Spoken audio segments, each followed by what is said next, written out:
We all have this invisible space around us, right? It's our own personal bubble. Boundaries are like the lines we draw around that bubble. They define where we end and others begin. They help us feel safe, respected, and in control of our lives.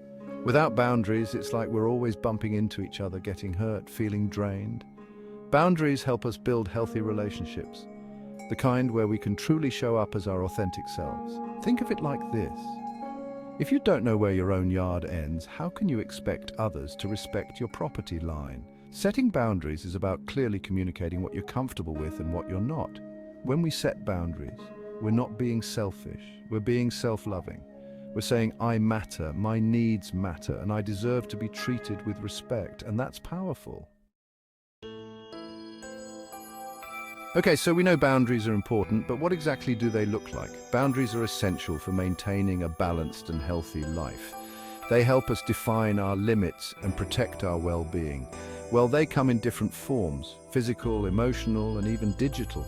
Each type of boundary serves a unique purpose and helps us navigate different aspects of our lives.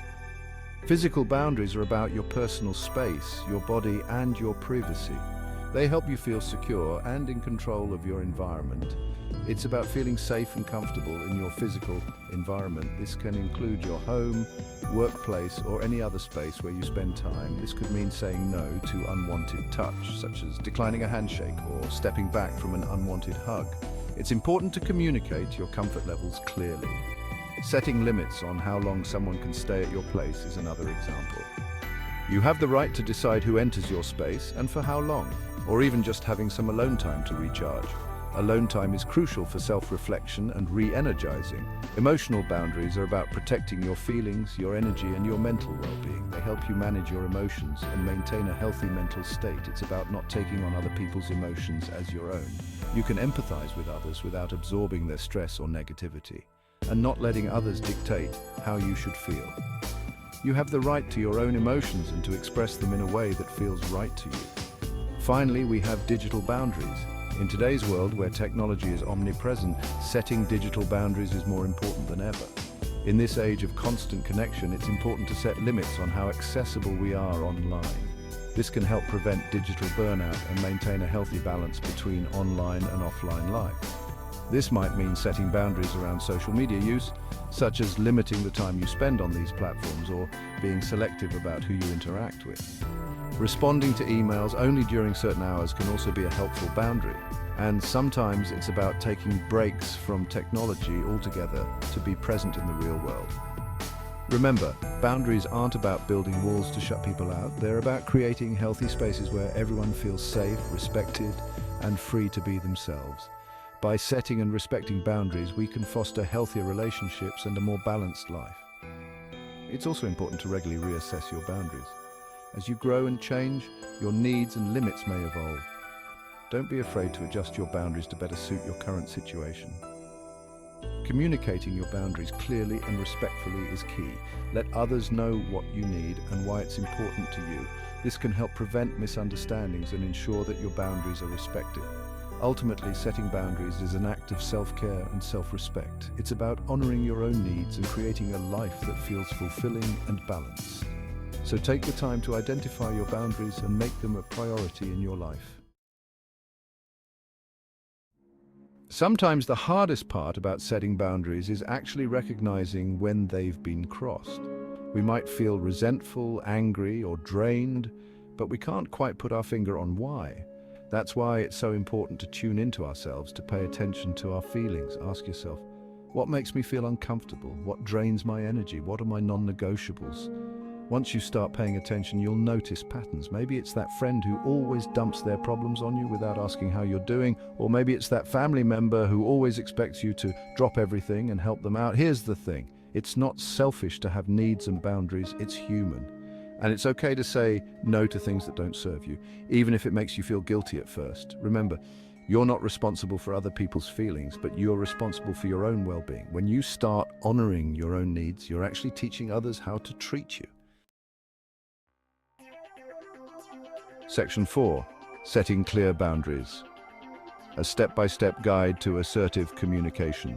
In this section, we will delve into the importance of setting clear boundaries and how it can transform your interactions and relationships. Setting boundaries is a skill, and like any skill, it takes practice. Just like learning to play an instrument or mastering a new language, it requires dedication and patience. You might not get it right the first time, and that's perfectly okay. It's not always easy, especially if we're not used to asserting ourselves.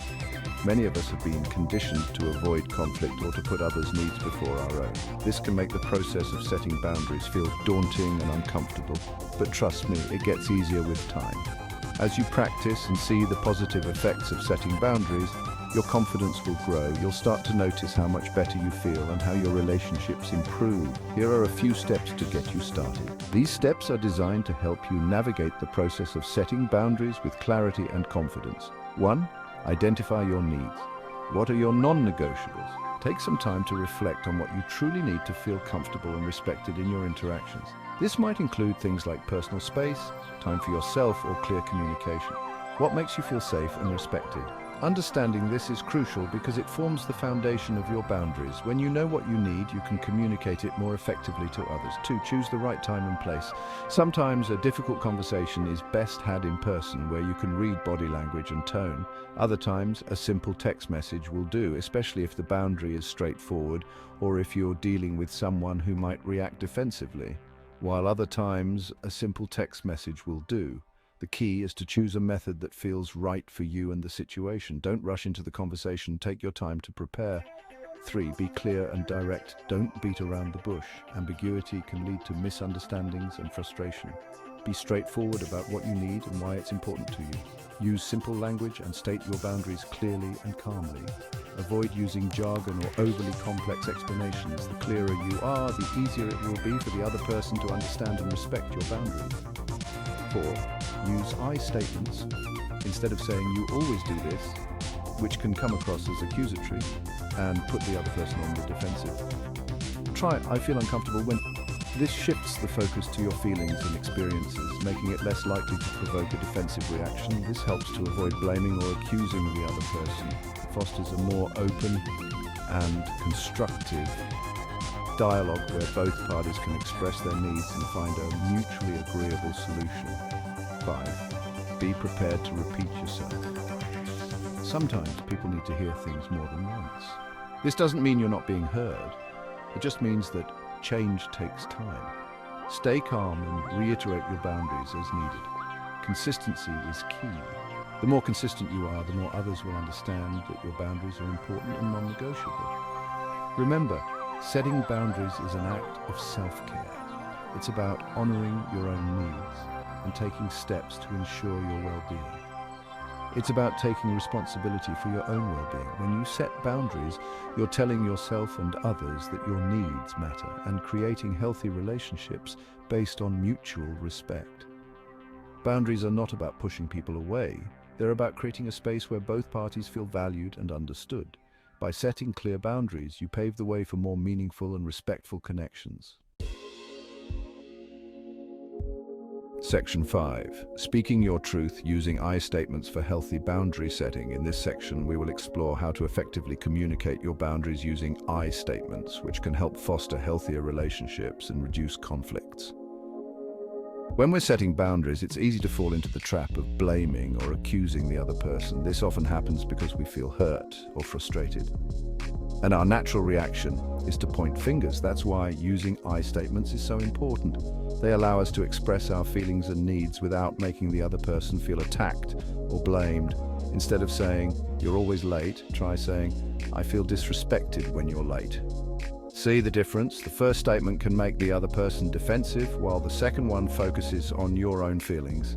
The first statement puts the other person on the defensive, while the second statement focuses on your own feelings and needs.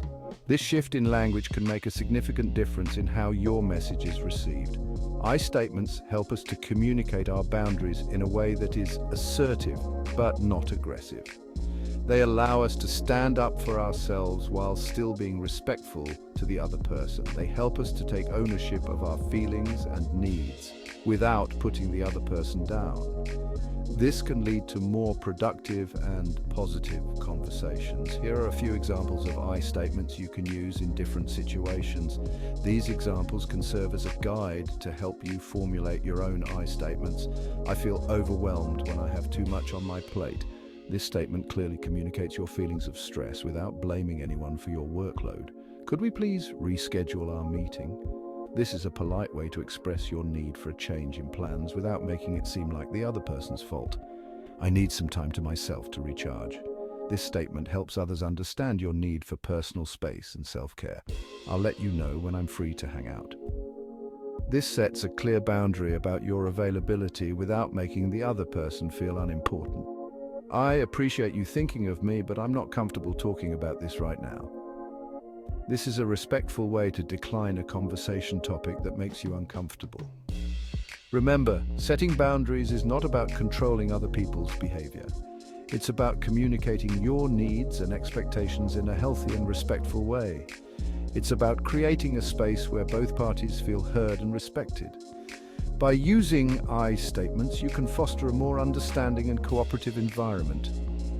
This approach not only helps in personal relationships, but can also be very effective in professional settings. It encourages open communication and mutual respect, which are key components of any healthy relationship. Take some time to practice using I statements in your daily interactions. Reflect on how they change the dynamics of your conversations and how they make you feel. With practice, you'll find that setting boundaries becomes easier and more natural. In conclusion, using I statements is a powerful tool for healthy boundary setting. It allows you to express your needs clearly and respectfully, leading to more positive and productive interactions. So next time you need to set a boundary, remember to start with I feel or I need and see the difference it makes.